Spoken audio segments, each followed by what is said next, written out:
performance, the performance of ritual. Yeah? So as long as you talk about performatives in the sense in which Austin does, you remain on the level of performance of certain rituals. Yes? There's certain conventions and so on and so forth. With passionate utterances, although you are still within the domain of performativity, you go beyond. And here is something he says in that essay that I want to quote in the beginning now. It's only part of a sentence, really, and I've written it down. It's in handwriting, so I have to decipher the handwriting. In acknowledging a mode of speech, in or through which, it's a complicated sentence, as always with Cavell, so you have to be very attentive to get it all, but I'm sure you will. In acknowledging a mode of speech, in or through which, by acknowledging my desire in confronting you, I declare my standing with you and single you out, demanding a response in kind from you, and a response now, so making myself vulnerable to your rebuke, thus staking our future. Shall I read it again? Because it's really like, you know, it's very Cavell. In acknowledging a mode of speech, in or through which, by acknowledging my desire in confronting you, I declare my standing with you and single you out, demanding a response in kind from you, and a response now, so making myself vulnerable to your rebuke, thus staking our future. This is his definition in a nutshell of a passionate utterance, of what it does, of what it means, as an addition to the theory of the performative. And I found that such utterances, such passionate utterances, an additional distinction within the theory of the performatives, going beyond the ritual of performance, such utterances can be found, of course, in yes? And I want to give you an example of such utterances, what Cavell calls passionate utterances, in the sense in which he defines it, in the quote I've just read out from you, from Derrida. And these utterances really are to be found in what may be the very last text Derrida wrote, if it is a text at all, in the more conventional sense, and many of you will be aware of this. He wrote a few sentences on a piece of paper for his son, his eldest son, to read out at his funeral.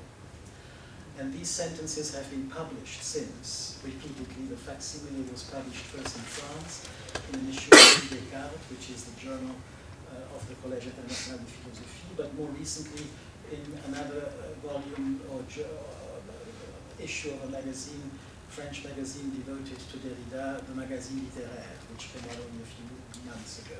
So by now they have become public, and they function almost as an additional text by Derrida. And at the very end, there are these two sentences, which for me are examples of what Cavell calls passionate utterances, and this is what I want to spend some time with before John then talks to you. He says, and you may have heard these phrases before, this is the very last sentence, Je vous aime et vous souris d'où que je sois. I love you and smile at you from wherever I might be. And before that, the smile is mentioned already. Souriez-moi comme je vous aurais souri jusqu'à la fin, which I translate as smile at me just as I will have smiled at you until the end.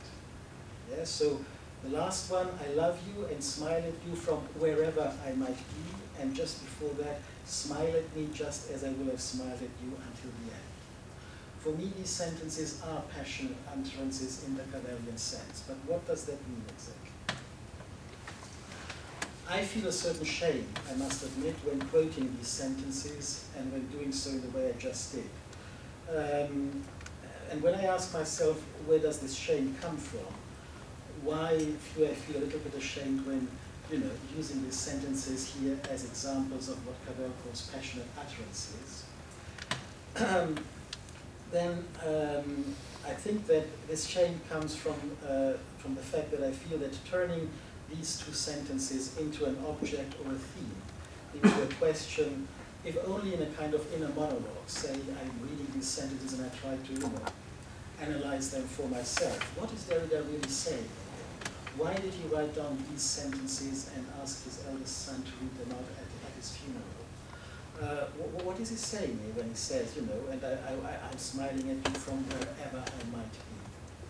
How are we to take this? How was I to take this who happened to be present when they were read out by Pierre, his eldest son? And how is any reader today to take them who simply opens up one of those magazines where you can see the facsimile and read the transcription of the text? So I feel that turning these sentences into an object or a theme, into a question, amounts to running the risk of interrupting the strange communication which they state or which they announce. Yes? I feel that when reading these sentences or when hearing these sentences, there is a strange communication happening between Derrida, who is dead, but who wanted these sentences to be read out after his death, at his funeral, and in this case me, or maybe others who hear them or read them. It's a strange communication because it would be a communication between someone who is dead, as it were, and someone who is still alive. So I think that there is a risk that the moment that you turn these sentences into a theme or into a topic for discussion, for analysis, you interrupt this strange communication, although it is very hard to really say in what it consists, and that's what I'm interested in. It is as if when hearing or reading these sentences for the first time, we had finally understood, immediately and obscurely, why we sometimes say, idiomatically, no sooner said than done. Yeah? This is the kind of strange communication that is going on here. No sooner said than done. Yes? As if when Derrida says, smile at me just as I will have smiled at you until the end, or I love you and smile at you from wherever I might be, the mere fact of saying it already has a performative dimension. No sooner said than done, in a way.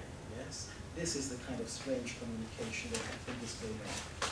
It is as if the transformation of these sentences into sentences that require paraphrasing or further explanation would undo the alliance of saying and doing, which make them into more, these sentences, which make them into more than mere linguistic utterances, into more than sentences that can be analyzed according to the distinction between constative and performative utterances, for example. It is as if quoting and analyzing these sentences, especially in public, had the terrible effect, or could have the terrible effect, of committing not only a betrayal, but a murder. Yes, whether Jacques Derrida is dead or not, how Jacques Derrida is dead or not, would depend entirely on how we read the sentences, how we listen to them. So let me do what I'm just saying I should not be doing, or I feel a bit ashamed of doing, nevertheless. Try to paraphrase the two sentences, how one can listen to them, how one can understand it. In which way, when you listen to them, the idiomatic expression, no sooner said than done, can apply. Yes?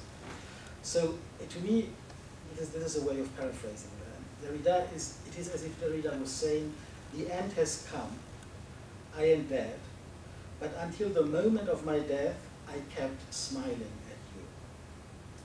Hence, smile at me now that I am dead, now more than ever, for I am still smiling at you, I am still somewhere, the end has come, and this is why I need your smile, and you need mine more than we did when I was still alive.